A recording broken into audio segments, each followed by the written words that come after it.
I never actually went to school for animation. I got my degree in physics, which hasn't done me a lot of good. Except, well, I had a job for a year, which the pain and suffering probably inspired a lot of comedy. I just started doing it. I got some books on it, and I bought an old camera and just started messing around with it. I was really trying to get into comedy. I wasn't trying to get a job as an animator. I knew it wasn't good enough, but I used to go to all the animation festivals, and I would see shorts that were well animated and some that were funny but weren't well animated, and I just thought I might be able to get something in an animation festival. Right off the bat, I made 2 animated shorts. One was a character, Milton, that I later made, used in this movie, Office Space. Actually, the original short was called Office Space, and then I did another one that was just kind of like a fat redneck guy watching a health food commercial. And I did these 2 together, just really cheap. Oh, there's that stapler I've been looking for here. Let me just go ahead and get that from you. Thanks. Well, okay, so if you could go ahead and just get to that as soon as possible, that'd be terrific. Well, all right. Thanks a bunch, Milton. Okay. Bye-bye. Well. And so I had this VHS tape with 2 cartoons in it, and I just mailed a bunch of them. I was called information. Like, I felt really stupid. I was in Dallas, outside of Dallas, Texas, and I just, MTV, please, and just got the address and just sent about 15 of them out, and within a couple weeks I got all these calls. It was amazing. And I was like, I don't know how old I was, 27, 28. And I just thought, man, I should have done this when I was 19. When I'm drawing in sketchbooks, for some reason I just tend to draw a lot of like middle-aged white guy bubbas, like that we call them in Texas. I'd had this idea for a long time of just like, I don't know, 4 guys standing around drinking beers. I ended up doing a kind of a panel cartoon of just the 4 guys with their beers all saying yep, yep, yep, and then Boomhauer thinking yep. That first drawing I did is pretty close to what you see at the beginning of King of the Hill. Yep. Yep. Yep. Mm-hmm. I'd already done a first draft of the pilot and the drawings, and Fox met with me to talk about doing a show to follow The Simpsons. I kind of pitched that as, that these 4 guys would be kind of like a Greek chorus originally was the way it was going to be, and yeah, it started as those 4 guys and the drawing of the family and just a drawing of Bobby I had. The network had a bunch of notes, and I was off doing the Beavis and Butthead movie, and actually my management just suggested that I get someone in to help out and take it on to the next level. I loved Mike's script. I thought it was very original and very funny, and it had this authentic world that I hadn't seen on TV, and Mike's writing style and his drawing style are kind of a piece, and they're really based on real life and observing great details in people. And I pretty much knew that I could fix what the executives' issues were. And that once I was done fixing them, we would have this terrific show, which was a character comedy but with realistic tone, filled with characters that you hadn't seen before. I grew up in New York City, and my father, Aaron Daniels, I guess I get my sense of humor from. He grew up in rural Massachusetts during World War II, and then was raising my family in New York in the 70s. So there was kind of a culture clash there that Hank is sort of going through too. So I signed on to rewrite it, and first thing I did was go to Texas to talk to Mike. This is Texas. I wanted to figure out his vision for the show and also see what he was observing. With that kind of observational humor, you got to find out what is actually being observed. So he took me all around Austin and showed me all the neighborhoods that he thought Hank would live in, and the different little propane dealers around that area, hypermarts and stuff like that. So I got an idea of what the place was like, and then I went back to LA and I started to address the script. And basically, I didn't really want to change Hank that much, so what I did was change everything that was around Hank. Started with Dale and turned him into a kind of right-wing conspiracy nut. Then I also added a wife that was cheating on him, really obviously, but he couldn't see it. That led to having Joseph, which was good because he was a friend for Bobby to talk to. Then also I gave Hank a really unreasonable, unnurturing dad, so that you felt that, well, at least Hank's doing better than his dad. Then I added Luann, which was basically to make more out of Hank's discomfort with sexuality. So basically all those changes kind of moderated Hank and pushed him more towards a good old boy, and that was the basic rewrite. After Greg had done the rewrite, we had this idea of doing a pencil test to just so they could see animation. The point of it was to give the network something to see on its feet, something that looked like the show, because in animation it takes 9 months to get a whole episode back, and so we couldn't do a pilot and then wait another 9 months and do a show if they picked it up. It was all resting on this 2 or 3 minute pencil test. We were going to do a section from the script, and then we decided to just do a thing of Hank actually pitching himself directly to John Matoyan, who's the president of the network at the time. Well, Mr. Matoyan, I'd say y'all got the makings of a damn good cartoon here. I mean, you got my wife, Peggy, and I'm real proud of my boy, Bobby, because because he's my boy. And Luann's living with us now. She'll probably be real good for ratings, the way she dresses. Of course, I got my neighbors, too. Dale, Bill, and old Boomhauer. And it worked like a dream. And they picked the show up based on the script and the pencil test. Oh, and I got some ideas for advertisers if you put us on the air.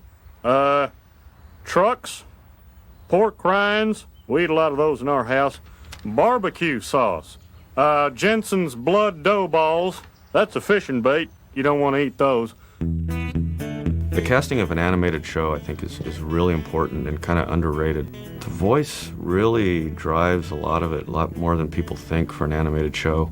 To make animation really work, it's just important to make the look of the character and the voice match. Make it sound like the voice is coming out of that character. And the first time I thought it really came together on King of the Hill was actually Dale, Johnny Hardwick doing Dale. You know what they say Ford stands for, don't you? It stands for Fix It Again, Tony.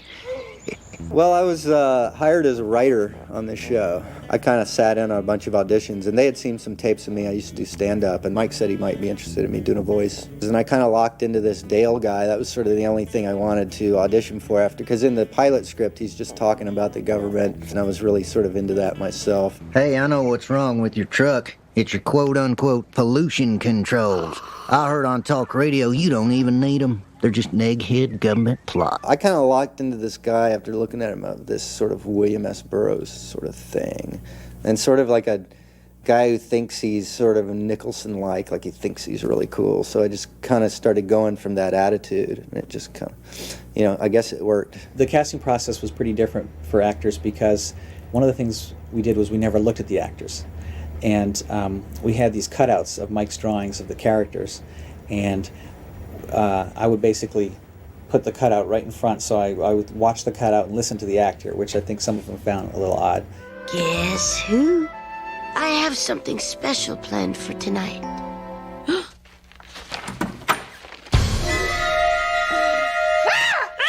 Bobby! Mom! This process was very different because they closed their eyes. They did not want to look at us. They looked at the sketches on the wall while we spoke, and they didn't record the auditions at all, which was something that I'm not used to. I mean, I'm used to going in and being put on tape, and then somebody who I've never met hires me. This was purely on being in the moment and seeing how it worked, with the face. I remember Pam came in and read when Greg and I were both there, and she got up and just had this kind of like, yeah, like we said, oh, that's great. So, yeah, right, great, yeah, now you guys will call someone else. Yeah, see you later. I just gave him a few and I said, pick one. Yo, Sharice, you Stone Cold Fox, what up? I'm a substitute Spanish teacher. Los estudiantes son mis amigos. Something about the way Kathy plays Peggy, I think, kind of inspired the writing.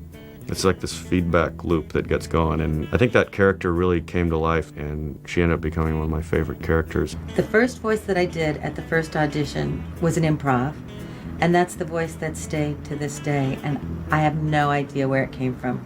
I like to do little improv games with the actors, and for example, the second episode, where Peggy teaches sex ed, basically came out of an improv game where I would ask all the Peggies to pretend that they were Peggy, the characters, this Texas woman, and that they were a substitute teacher and they were suddenly asked to teach sex ed and they weren't aware of it. And so they all had fun with that. I got the script, and in it was Peggy's sort of journey to saying parts of the body private parts that she'd been shy of saying.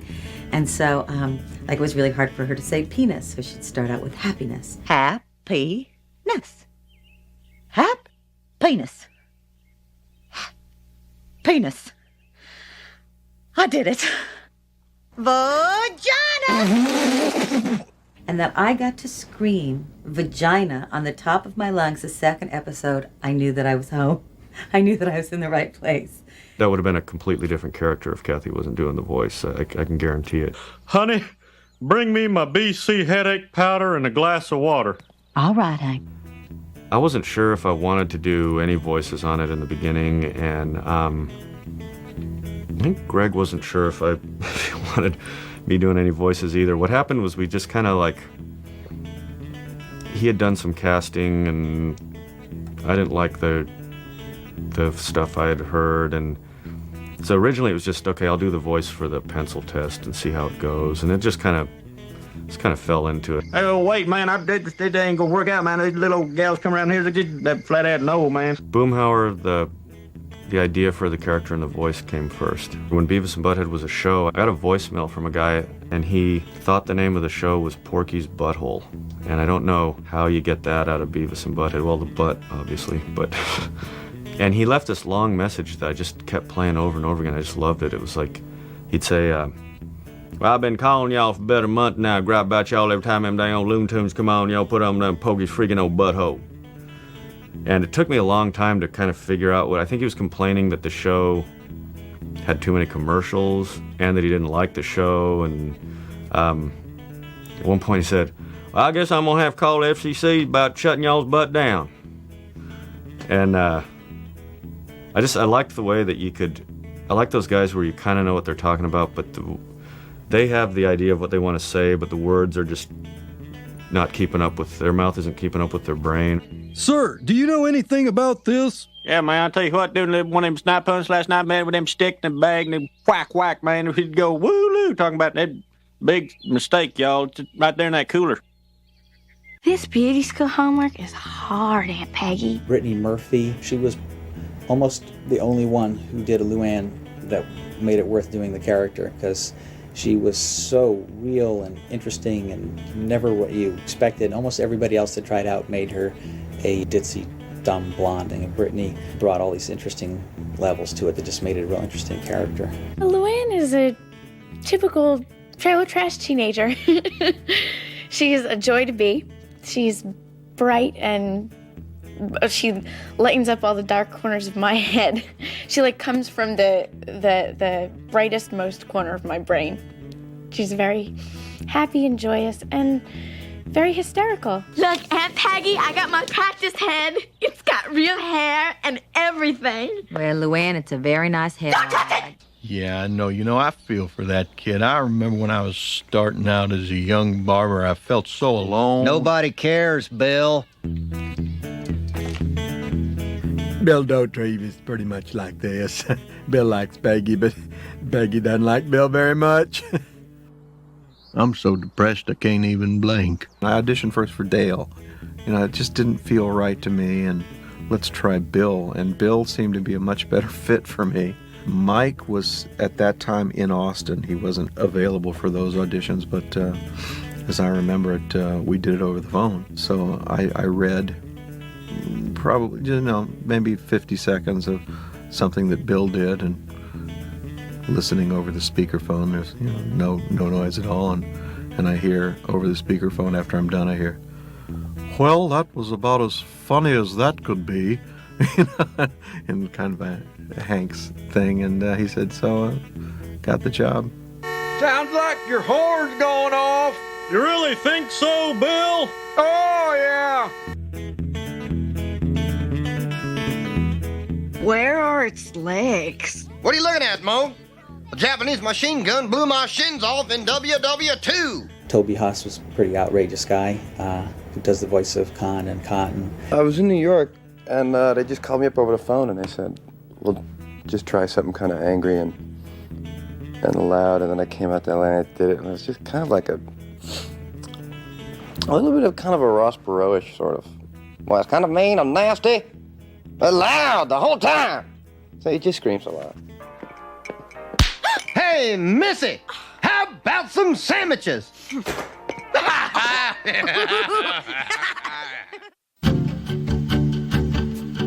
In animation, first there's a script. A lot of the first season episodes were based on, a couple of them were treatments that I had written and that Greg had written. In the first season, a lot of the shows were stuff that Mike and I had prepared for the pitch. We had to come in with 6 ideas when we pitched it. So, for example, the boggle thing was an idea that I had had. Mike had this idea about the snipe hunt, and the thing with Khan had come out of his pilot. I am Khan Supanusimpon. So that's pronounced Khan, right? As the show went on, the writers contributed more and more, and a lot of times they would come in with a fully formed story. But whatever it is, it starts with an idea, and we bat it around, and we talk about it in the writing room, and we kind of zero it down and shape it. What I ended up doing a lot of was just writing memos and things about, like, I think this would work better this way, and, you know, like just meeting in a room and just talking it through and trying to get the story nailed down. We'll have a plan, like, I don't want this scene, I do want this scene, I want a new scene about this, I like this joke, I don't like this joke, you know, can we beat this? And a lot of times it works best if you're very democratic and you trust the taste of the other writers. We hadn't premiered yet, so we had to do the whole season before anybody knew whether we'd be successful or not. So that led the executives to feel, I think, pretty free about giving a lot of writing notes. So what would happen is we would have a table reading on Friday, we'd get a ton of notes on stuff, and then the Monday and the Tuesday of the following week, we would often be up very late trying to get it ready for the table reading on Wednesday. You gotta stop and smell the rose sometime. Don't be such type A's. So on a table read, we have all the actors there. We have some network executives and studio executives and the entire writing staff and the other staff members of the show. And basically, the more the merrier. Try and pack the room, because say you have some little wisp of a joke that a lot of people aren't paying attention on. If the room is filled, you get a laugh off it. I probably shouldn't mention these kind of trade secrets. That's ridiculous. You are so going, I won't hear another word about it. It's just a dumb party. A dumb party with girls. Well, I don't like girls. And face twitches. Peg, honey, close the screen door. And we do another rewrite, and then it's recorded with all the actors in this building using this vast array of knobs. Hey, I've got an idea. Let's have lunch at that place we used to go to when we smoked. You know, with the jazz combo. When we smoke. Oh, Smokies? Yeah, that's the one. I direct the voices, and that's, a lot of fun, but that's a whole different thing. And it's really the easiest part of being a director, because you can just sit on your butt, and they are standing there like a radio show in front of microphones, and you go, louder, softer, funnier. Okay, let's try it one more time. Okay. All right. Roll, please. Rolling index number 13. Scene 4, take 2. Listen, son, everybody's heard the government's lying about the dangers of tobacco, but that's only half the story. Open up your eyes, man. Nobody talks about those 4 scientists in Brazil and their experiments saving fruit bats' lives with cigarettes. You edit the soundtrack down to be about a 19-minute track, and it gets sent to our animation production company, which is Film Roman. I'm the supervising director of the project. I directed the pilot episode and help in the overall details of the picture and what the characters are like. Wes Archer was the very first supervising director on the show, and he also pretty much was the show designer, the main character designer, the background designer. Wes was in a lot of ways the initial visual artist for the show. Him and Mike worked closely, and with Greg, to develop the show's overall look. Initially, there were 8 Mike Judge designs for characters. The animators take his drawings and make them look nice. If there's any changes he wants to make, we make changes, and we come up with a lot of new character designs as the show requires. Basically what I'm doing now is design for secondary characters in the show, characters other than the main characters that appear, like in the background, or characters with lines and that sort of thing. And what they're looking for in the show is a high level of realism. So we look through photographs of regular everyday people and draw them to make them as real as possible. This is what's called a storyboard show. The amount of animation we do here at the facility is very minimal, but very important. Small bits of animation. The production of the show is done through a storyboard, and it's animated overseas. First, we would get the script from 20th Century Fox. That would be delivered to the director, and himself and 2 other guys, probably his AD and 1 storyboard guy, would break the script down. The show is boarded out. Usually we have 300 to 400 scenes per show. I'm a storyboard artist here. I take the scripts and take what's written here, you turn it into roughs, but essentially it's for placement and pacing, so you know how the story's going to play out. The storyboard is actually thinking more than drawing, because like you can see, it's quick, simple drawings. It's picking the shot and what angle you're going to be shooting from. It's a close-up or far away. So a lot of this is in the head. That in turn is handed to the layout artists, who take those storyboard drawings, blow them up. That would give you your comp to start the actual animation drawing. I do backgrounds for King of the Hill, background layout, and basically what happens is we get this, what is generated from a storyboard, and it comes from layout, where they put all the characters together, and then I'll rough out a background. After your layout is all done, it then goes to a timer. The timer does a rough pass. Usually dialogue and action would dictate the length of a scene. That in turn would get scanned and go to animatics, where basically a pencil test is put together. Basically what we do is we get drawings from the layout floor, and we get an audio track. We scan in all the drawings, put them in order, and for the duration they're supposed to be on, and we create a rough version of the show, black and white, just the key poses, so they can check the timing and the acting and all that before they make changes, before they have it colored. Hey, John Redcorn. Hank, Dell, Bill, Boomhauer. John Redcorn, we've got this Order of the Straight Arrow retreat tomorrow, and I was wondering... I'd be honored to look after your wife. Oh, well, gee, thanks. That in turn would be screened to Greg and Fox and Mike Judge, and then it would be sent to Korea. Korea does the in-betweening and the coloring and the photography. You shoot it on film, it comes back to us, we put the sound on, and got you a little TV show.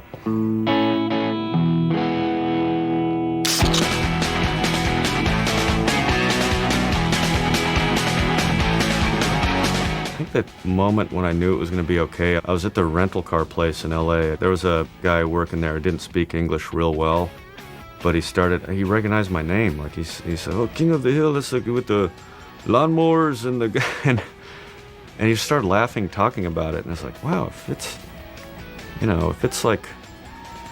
that guy likes it, that's doing something right.